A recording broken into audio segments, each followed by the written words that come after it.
सत श्री अकाल जी, मैं हाँ गाय तो तुसी वेख रहे हो वीज़ा एक्सपर्ट। तो बहुत सारे बच्चे जिहड़े कि हुण 12th के रिजल्ट का इंतजार कर रहे हैं कि उन्होंने कुछ गाइडलाइनस आन कि उन्होंने कितनी परसेंटेज है। उन्होंने दिलों के एक सवाल है कि हुण सानू आइल्स करनी चाहिए या फिर असीं रिजल्ट का वेट कर ही लीए।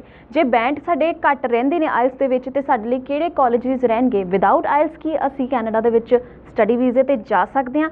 बच्चे किहड़ी गलती करते हैं कॉलेज ऑप्ट करन लई या फिर वो डिग्री या डिप्लोमे दे विच कन्फ्यूज़ हो जाते हैं किहड़ा लईए किहड़ा कोर्स करिए। सो यह सारी जानकारी इन्हां सारे सवालों का जवाब जानन लई साडे नाल हैगे ने जी अज डिंपल वर्मा जिहड़े कि स्पेयरहेड इंटरनैशनल 3B2 मोहाली तो है। तो सानू प्रॉपर गाइडेंस देणगे, बच्चों को गाइड करनगे कि किवें वो कैनेडा स्टडी वीज़े के उपर PR के बेस के उपर भी जा सकते हैं। बहुत बहुत स्वागत है जी आया नूं। डिंपल जी, जिवें कि 12th का जे गाइडलाइनस आईयां ने कि बच्चों के एग्जाम्स नहीं होंगे बट उन्होंने रिजल्ट आएगा। सो वो बच्चे हुण की आइल्स की तैयारी शुरू कर दें या फिर रिजल्ट का वेट करन, तुसीं उन्हां नूं किद्दां गाइड करते हो? देखो जी, आपां गल करिए +2 के रिजल्ट्स की, तो बच्चों को इस वक्त +2 के रिजल्ट्स का वेट नहीं करना चाहिए। आइल्स का अगर वो आइल्स की एडमिशन हुण करनगे, प्रिपरेशन करनगे, ठीक है, तैयारी करन नूं भी 1.5-2 महीना लग जाता है। उस तो बाद 13-14 दिनों बाद रिजल्ट आता है, ठीक है। तो वो 2.5 महीने थोड़े वेस्ट ने, तुसी उन्हां ते इन्वेस्ट कर सकते हो। 2.5 महीने आइल्स लिए लगाने ही पैणगे आपां नूं, पर बैटर है पैलरली आपां इनटेक जिहड़ा भी चाहते हैं, सैप्टेंबर इनटेक चाहते हैं या फिर जनवरी इनटेक चाहते हैं, आपां उहदे लई हुणे तो ही तैयारी शुरू कर दीए, ठीक है। क्योंकि कॉलेजेस ने जिहड़े कैनेडा दे विच यूनीवर्सिटीज़ ने वो सारिਆਂ ने फ्लैक्सीबिलिटी दी हुई है स्टूडेंट्स नूं कि वो अज भी बिना आइल्स दे बिना अपने +2 के रिजल्ट दे एडमिशन लै सकते हैं। क्योंकि प्रॉब्लम ये आएगी जब तक थोड़ा आइल्स स्कोर रेडी होएगा या फिर +2 थोड़ी होएगी तद तक जिहड़ी थोड़ी डिजायर्ड लोकेशन है जिथे तुसीं चाहते हो कि मेरा एडमिशन होवे, जिहड़े टॉप कॉलेज एडमिशन होवे, वो थोड़े हथों निकल जाएगा। बिल्कुल जी, तुसीं भी कोई तुहाडा सवाल है, कोई क्वेरी हैगी है, स्क्रीन के उपर नंबर फ्लैश हो रहे हो, तुसीं 3B2 मोहाली इन्हां दे ऑफिस आके भी मुलाकात कर सकते हो या फिर टैलीफोनिक कंसलटेंसी भी ले सकते हो और तुहाडे जिहड़े भी डाउट्स होण तुसीं उन्हां नूं क्लीयर कर सकते हो। बहुत बार इदां हुंदा डिंपल जी कि बच्चे कहंदे ने कि पैकेज सिस्टम जिहड़ा साडे लई कन्वीनियंट है, असीं पैकेज सिस्टम ते जाना चाहुंदे आ, या कई बारी कह दिंदे कि मैम मेरे आइल्स दे बैंड नहीं आ रहे, मैं बहुत चिरां तो ट्राई कर रहा तो मैं चाहुंदा कि मैं विदाउट आइल्स चल जा। बट इस दौरान दे विच बच्चे बहुत ज़्यादा गलतियां कर दिंदे ने जदों एडमिशन लेनी होए किसी कॉलेज दे विच। ते बच्चे नूं किहड़ियां चीज़ां दा ध्यान रखना चाहिए जदों कॉलेज दे विच एडमिशन लेनी होवे एट लास्ट जिहड़ी हैगी कि उन्हां दे कॉलेज चंगा होएगा तां ही उन्हां दा फ्यूचर जिहड़ा उत्थे सिक्योर हो जाएगा। देखो, जब आपां ने एडमिशन लैनी है तो पैकेज सिस्टम में जाना चंगी ऑप्शन नहीं हैगी, क्योंकि कैनेडियन गवर्नमेंट की क्या रिक्वायरमेंट है, जो साडी इत्थों दी एम्बैसी बोलती है उसकी की रिक्वायरमेंट है कि 1 साल की ट्यूशन फीस बच्चे की भरी होवे, ठीक है, GIC भरिया होवे बच्चे का। बट मोस्टली इदां ही हुंदा है कि पैकेज सिस्टम च जिहड़े बच्चे जांदे ने उन्हां दे डॉक्यूमेंटेशन जिहड़ी हुंदी है, डेटा जो है वो मैनिपुलेट किया जाता है, ठीक है। कंसलटेंट्स जिहड़े हैगे ने पैकेज सिस्टम करते हैं वो थोड़ी ट्यूशन फीस नहीं पे करते हैगे, फंड शो कर देंगे ने।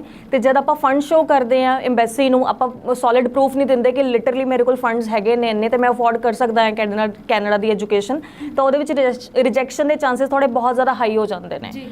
सो rather than going for package तुसी अच्छा कॉलेज चूज करो जिहदी वधिया रैंकिंग होवे, तो उस कॉलेज विच अच्छी स्टडी नूं टारगेट करो, अच्छे कोर्सेज नूं टारगेट करो जिहदे विच उस कोर्स की रैलेवेंसी थोड़ी स्टडी ना होनी चाहिए है, ठीक है। ये नहीं हैगा कि तुसी BSc कर ली है, ठीक है, नर्सिंग कर ली है, तो तुसी हुण अर्ली चाइल्डहुड के कोर्स विच जाना है, रैलेवेंसी नहीं बनेगी, ठीक है, ਉਹਦੇ ਵਿੱਚ रिजैक्शन ही आएगी थोड़ी। कि कई बार बच्चा कहता है कि मैनू साल हो गए ट्राई करते बैंड्स ਲਈ पर मेरे 5.5 तो उपर बैंड नहीं आ रहे और हुण मैं फीस भर करके भी आइल्स की फीस जो पेपर की फीस भर के भी थक गया, हुण मैनू कोई सोल्यूशन दो कि 5.5 बैंड के उपर ही मैं विदेश के कैनेडा के किद्दां स्टडी ले जावां।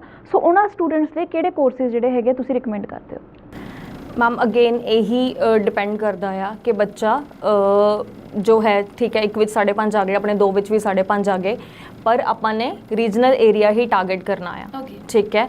सस्कैचुअन टारगेट करो, न्यू प्रिंसविक टारगेट करो, ठीक है, प्रिंस एडवर्ड आइलैंड हो गया, अल्बर्टा साइड आराम नाल एडमिशन मिल जाएगी, ठीक है। जे तुसी भजोगे कि मैं तो ब्रैम्पटन ही जाना है, मैं टोरंटो ही जाना है, मैं वैंकूवर ही जाना, मैं सरी ही जाना है, तो उत्थे दिक्कत है, ठीक है, उत्थे एडमिशनस नहीं मिलूगी क्योंकि उत्थे ऑलरेडी क्राउडेड एरिया आ, तो 7-7 बैंड वाले जिहड़े बच्चे ने वो पहला ही वो टारगेट कर रहे हैं, तो कंपटीशन वध जाता है। पर इंस्टैड क्योंकि स्कारब्रो है, थंडर बे है, नॉर्थ बे है, उधरली साइड नहीं जा रहा, वो सिटीज़ भी जिहड़ियां हैगियां ने RNIP प्रोग्राम के अंडर आंदियां ने, सूस एंड मरी है ओंटारियो के विच ही सिटी है, ठीक है। सो RNIP के अंडर जो सिटीज़ आंदियां ने उत्थे PR के पॉइंट्स भी थोड़े ईजिली बन जाते हैं, तुसीं उत्थे पैर भी रखता डिप्लोमा कोर्स कर रहे हो तो थोड़ी PR आराम नाल हो जाती है, पॉइंट्स बनने च कोई दिक्कत नहीं आती। ਕਈ ਲੋਕ ਐਸੇ ਹੁੰਦੇ ਨੇ ਜਿਨ੍ਹਾਂ ਨੇ ਗ੍ਰੈਜੂਏਸ਼ਨ ਕਰ ਲਈ ਤੇ ਉਸ ਤੋਂ ਬਾਅਦ ਕਾਫੀ ਚਿਰ ਦਾ ਗੈਪ ਹੋ ਜਾਂਦਾ ਸਟੱਡੀ ਦੇ ਵਿੱਚ ਐਂਡ ਆਫਟਰ 5 to 6 ਇਅਰਸ ਉਹਨਾਂ ਨੂੰ ਰਿਅਲਾਈਜ਼ ਹੁੰਦਾ ਕਿ ਇੰਡੀਆ ਦੇ ਵਿੱਚ ਨਹੀਂ ਮੈਂ ਕੁਝ ਕਰ ਰਿਹਾ ਤੇ ਮੈਂ ਫੋਰਨ ਚਲਾ ਜਾਣਾ, ਉੱਥੇ ਸੈਟਲ ਹੋਣਾ। ਉਹ ਗੈਪ ਜਿਹੜਾ ਹੈਗਾ ਹੈ ਉਹ ਕਿੱਦਾਂ ਕਵਰ ਕੀਤਾ ਜਾ ਸਕਦਾ ਹੈ? ਕੀ ਗੈਪ ਕੈਨੇਡਾ ਐਕਸੈਪਟ ਕਰਦਾ? ਦੇਖੋ ਐਜ਼ ਸੱਚ ਕੈਨੇਡਾ ਦਾ ਕੋਈ ਰੂਲ ਨਹੀਂ ਹੈਗਾ ਕਿ ਅਸੀਂ 2 ਸਾਲ ਦਾ ਗੈਪ ਐਕਸੈਪਟ ਕਰ ਲਾਂਗੇ, 4 ਸਾਲ ਦਾ ਨਹੀਂ ਕਰਨਾ, ਠੀਕ ਹੈ, ਜਾਂ 10 ਸਾਲ ਦਾ ਨਹੀਂ ਕਰਨਾ, 15 ਸਾਲ ਦਾ ਨਹੀਂ ਕਰਨਾ। ਸਾਡਾ ਰੀਸੈਂਟਲੀ 40 ਈਅਰ 올ਡ ਮੈਨ ਹੈ ਮਿਸਟਰ ਨਵੀਨ ਜਿੰਦਲ, ਤਾਂ ਉਹਨਾਂ ਦਾ ਕੈਨੇਡਾ ਦਾ ਸਟੱਡੀ ਵੀਜ਼ਾ ਆਇਆ। ਹੀ ਵਾਸ ਸਟਰਗਲਿੰਗ ਵਿਦ ਹਿਸ PR ਤੇ PR ਜਦ ਫਾਈਨਲੀ ਨਹੀਂ ਹੋ ਰਹੀ ਸੀਗੀ, ਬੈਂਡਸ ਨਹੀਂ ਆ ਰਹੇ ਸੀਗੇ, ਸੋ ਹੀ ਸਕੋਰਡ 6.5, ਤਾਂ ਉਹਨਾਂ ਦਾ ਅਸੀਂ ਸਟੱਡੀ ਵੀਜ਼ਾ ਕਰਵਾਇਆ, ਠੀਕ ਹੈ। ਸੋ ਗੈਪ ਦਾ ਕੋਈ ਇਸ਼ੂ ਨਹੀਂ ਹੈਗਾ ਕੈਨੇਡਾ ਨੂੰ, but there should be a certain purpose ਕਿ ਇਸ ਏਜ ਤੇ ਇਸ ਪੁਆਇੰਟ ਆਫ ਟਾਈਮ ਤੇ ਮੈਂ ਕਿਉਂ ਸਟੱਡੀ ਕਰਨੀ ਹੈ, ਠੀਕ ਹੈ। ਸੋ ਪ੍ਰੋਫੈਸ਼ਨਲ ਗੈਪ ਇਹਨੂੰ ਮੰਨਿਆ ਜਾਂਦਾ ਆ, ਠੀਕ ਹੈ। ਪ੍ਰੋਫੈਸ਼ਨਲ ਗੈਪ ਵਿੱਚ ਕੋਈ ਪ੍ਰੋਬਲਮ ਨਹੀਂ ਹੈਗੀ, ਠੀਕ ਹੈ, ਪਰ ਤੁਸੀਂ ਐਮਬੈਸੀ ਨੂੰ, ਆਪਣੇ ਵੀਜ਼ਾ ਆਫਿਸਰ ਨੂੰ ਕਨਵਿੰਸ ਕਰਨਾ ਆ ਕਿ ਇਸ ਪੁਆਇੰਟ ਆਫ ਟਾਈਮ ਤੇ ਮੈਨੂੰ ਕਿਉਂ ਸਟੱਡੀ ਦੀ ਲੋੜ ਹੈ ਤੇ ਮੈਂ ਉੱਥੇ ਪੜ੍ਹ ਕੇ ਵਾਪਸ ਇੰਡੀਆ ਆ ਕੇ ਕੀ ਕਰਨਾ ਆ। ਉਹ ਪ੍ਰੋਪਰ ਸੈਟ ਆਫ ਕੁਐਸਚਨਸ ਦਾ ਤੁਸੀਂ ਆਨਸਰ ਦੇਣਾ ਹੁੰਦਾ ਆ, ਜਿਹਦੇ ਵਿੱਚ ਸਟੇਟਮੈਂਟ ਆਫ ਪਰਪਸ ਅਗੇਨ ਬਹੁਤ ਵੱਡਾ ਰੋਲ ਪਲੇ ਕਰਦਾ ਆ, ਕਿਉਂਕਿ ਐਜ਼ ਸੱਚ ਵੀਜ਼ਾ ਆਫਿਸਰ ਨਾਲ ਤੁਹਾਡਾ ਇਨ ਪਰਸਨ ਕੋਈ ਇੰਟਰਵਿਊ ਨਹੀਂ ਹੋਣਾ। ਸੋ ਜੋ ਕੰਸਲਟੈਂਟ ਨੇ ਤੁਹਾਡੇ ਬਿਹਾਫ ਤੇ 12-15 ਪੇਜਾਂ ਦਾ ਸਟੇਟਮੈਂਟ ਆਫ ਪਰਪਸ ਲਿਖ ਕੇ ਦੇ ਦਿੱਤਾ, ਉਹੀ ਤੁਸੀਂ ਹੋ, ਠੀਕ ਹੈ। ਉਹੀ ਪੜ੍ਹ ਕੇ ਵੀਜ਼ਾ ਆਫਿਸਰ ਨੇ ਤੁਹਾਨੂੰ ਜਾਂ ਤਾਂ ਵੀਜ਼ਾ ਰਿਜੈਕਟ ਕਰਨਾ ਆ ਜਾਂ ਫਿਰ ਤੁਹਾਨੂੰ ਸਿਲੈਕਟ ਕਰਨਾ ਆ। ਸੋ ਪ੍ਰੋਫਾਈਲ ਨੂੰ ਆਪਣਾ ਸਟਰੋਂਗ ਰੱਖੋ, ਠੀਕ ਹੈ। ਪ੍ਰੋਫੈਸ਼ਨਲ ਗੈਪ ਵਾਲੇ ਨੂੰ ਕੋਈ ਦਿੱਕਤ ਨਹੀਂ ਹੈਗੀ, ਜਿੰਨਾ ਮਰਜ਼ੀ ਗੈਪ ਹੋਵੇ ਵੀਜ਼ਾ, ਸਟੱਡੀ ਵੀਜ਼ਾ ਆ ਜਾਂਦਾ ਹੈ। ਬਹੁਤ ਸਾਰੇ ਐਸੇ ਕੇਸਿਸ ਨੇ ਜਿਹੜੇ ਵਿਦੇਸ਼ ਦੇ ਵਿੱਚ ਜਾਣਾ ਚਾਹੁੰਦੇ ਨੇ, ਫੈਮਿਲੀ PR ਦੇ ਉੱਪਰ ਜਾਣਾ ਚਾਹੁੰਦੇ ਨੇ, ਉਹ ਮੈਰਿਡ ਪਰਸਨ, ਮੈਰਿਡ ਕਪਲ ਕੀ ਕਰ ਸਕਦੇ ਨੇ? मैरिड कपल विच यही है कि एक जो है आइदर स्पाउस, मतलब आइदर मेल कैंडीडेट या फिर फीमेल कैंडीडेट, दोनों विचों एक ऑप्ट करो स्टडी वीज़ा, तो दूसरे बंदे नूं फिर ओपन वर्क परमिट मिल जाता है, और कोई प्रॉब्लम नहीं आती, ठीक है। तो स्टडी वीज़ा वाला अपना band at least 6.5 not less than 6 रखे, अगर वो भी नहीं हैगा तो 6 ईच का टारगेट करो ही करो, क्योंकि थोड़ी ग्रैजुएशन हो चुकी है या PG हो चुकी है, मास्टर्स इत्थे ही हो चुकी है, तो इन्ने बैंड रीजनेबल नहीं लैने, ठीक है। अगर आप इस तो भी घटा देंगे तो ऑबवियसली साडे रिजैक्शन के चांसिस फिर उहदे नाल वध जांदे ने।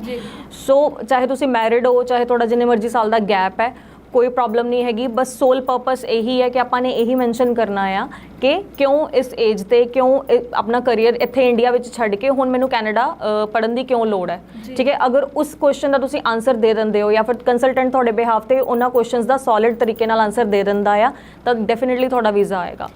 ਹੁਣ ਬਹੁਤ ਸਾਰੇ ਬੱਚੇ ਐਸੇ ਵੀ ਹੁੰਦੇ ਨੇ ਕਿ ਜਿਹੜੇ ਕਹਿੰਦੇ ਨੇ, ਕਨਫਿਊਜ਼ ਨੇ, ਮਾਂ-ਬਾਪ ਵੀ ਕਨਫਿਊਜ਼ ਨੇ ਕਿ ਬੱਚੇ ਨੂੰ ਡਿਗਰੀ ਕਰਵਾਈਏ ਕਿ ਡਿਪਲੋਮਾ ਕਰਾਈਏ। ਤੁਹਾਡੀ ਰਿਕਮੈਂਡੇਸ਼ਨ ਕੀ ਹੈਗੀ ਹੈ ਕਿ ਬੱਚੇ ਨੂੰ ਡਿਗਰੀ ਲਈ ਜਾਣਾ ਚਾਹੀਦਾ ਜਾਂ ਡਿਪਲੋਮੇ ਲਈ ਜਾਣਾ ਚਾਹੀਦਾ? कुछ स्टूडेंट्स का होल पर्पस होंदा है कि असीं पढ़न ही जाना है, ठीक है, तो अच्छी एजुकेशन सानू मिले, then they can definitely target degree, क्योंकि डिग्री दे नाल तुहानू तुहाडे उत्थे जिहड़े हैगे ने जॉब दे चांसिस वध जांदे ने, प्रोफाइल ज़्यादा अच्छा हुंदा है, कंपनीज तुहानू पहला प्रायोरिटी देणगीआं जिन्हां ने डिग्री कीती है कंपेयर टू डिप्लोमास, है ना। बट मेजोरिटी ऑफ स्टूडेंट्स ने वो 2 साल दे +2 तो बाद डिप्लोमास लैके जाना चाहते हैं, क्योंकि डिग्री एक्सपेंसिव पैंदी है, on the other hand diploma काफ़ी अफोर्डेबल रहिंदा आ, ठीक है। सो डिप्लोमा अगर तुहानू है कि 2 साल आपां ने उत्थे पढ़ना है तो उस तो बाद 3 साल का वर्क परमिट मिल जाएगा, तो तुसीं डिप्लोमा टारगेट कर सकते हो। बट रियली तुहानू है कि असीं एजुकेशन विच इन्वेस्ट करना है, कैनेडा जाके डेडिकेटेडली असीं पढ़ना है, ठीक है, तो लॉन्ग टर्म विच आपां ने अपने जो हैगे ने स्टडी के ऑप्शनस होर अच्छे करने ने, जॉब के ऑप्शनस होर अच्छे करने ने, PR विच पॉइंट्स आपां नू वध चाहीदे ने, तां फिर तुसीं डिग्री विच जा। जे डिप्लोमा पर्सन 2 साल के स्टडी वीजे ते जांदा है तो उस तो बाद उन्होंने 3 साल का वर्क परमिट मिल जाता, तो कि इन्हां 5 सालों के उन्होंने PR के स्कोप कोई उहदे वध जांदे ने या कोई बन जांदे ने स्कोप? 2 साल तो बाद सर्टन प्रोविंसेस ने, सर्टन सिटीज़ ने जिथे जो RNIP के अंडर स्पैशली आंदियां ने, उहदे विच आराम नाल PR थोड़ी हो जाती है।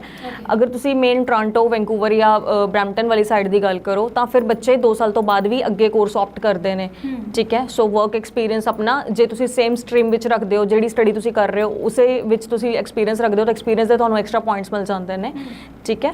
तो वो चीज़ां भी मैटर करदियां ने, state to state, province to province वो चीज़ां डिफरेंट होंदियां ने। We will go to a developing country, उत्थे पढ़न जाने, डिवेलपिंग स्टेट दे विच, प्रोविंस दे विच पढ़न जाने कि साडे अर्निंग सोर्स भी उन्ने ही रहणगे कि असीं अर्न वधिया कर सकदे उत्थे, बिकॉज एक माइंडसैट बंदा करके जांदा मैं इधरों पढ़न ते जा रहा बट मैं पैसा भी कमाउणा। ਦੇਖੋ ਉਹ ਫਰਕ ਤਾਂ ਰਹਿੰਦਾ ਹੀ ਆ। ਹੁਣ ਜਿਵੇਂ ਆਪਾਂ ਇੱਥੇ ਚੰਡੀਗੜ੍ਹ ਤੇ ਬੈਂਗਲੌਰ ਦੀ ਗੱਲ ਕਰੀਏ, so there is different. Chandigarh ਵਿੱਚ ਜੇ ਤੁਹਾਨੂੰ 30,000 ਮਿਲ ਰਿਹਾ ਤਾਂ ਖਰਚੇ ਵੀ ਉਸ ਹਿਸਾਬ ਨੇ।